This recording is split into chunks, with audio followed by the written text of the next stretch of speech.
Whoa, look at this headline. The average age of a first-time homebuyer just hit 40 years old. What the heck is going on? I'm being a little dramatic, but in 2020, before the pandemic, the average age of a first-time homebuyer was 33 years old. So what's changed?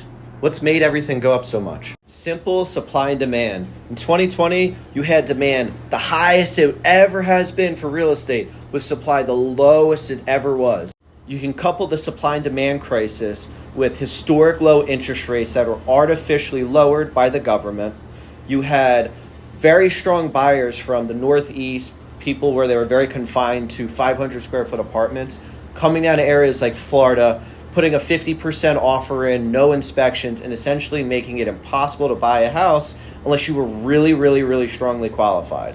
What this did was artificially skyrocket values, which today in a lot of areas across the country, we are starting to see a pullback on. Fast forwarding to 2025, affordability is the lowest it's ever been. Interest rates on homes have tripled since 2020.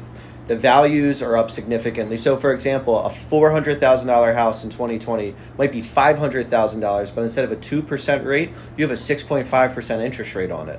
So now that $2,000 mortgage payment back in the day is now $4,200. I don't make this video to scare anyone. The truth is, though, just like it's been for the last 5 years, you buy a house not because the media or the market tells you it's a great time to buy a house. You buy a house because it makes sense for you and your why and your reason. To be honest, right now might actually be some of the best times to buy a house. Rates have come down since they were at 8% in 2023, and the values are starting to decline. So when the properties sit on the market more, you as a buyer get significantly more opportunity to negotiate. This chart is crazy though.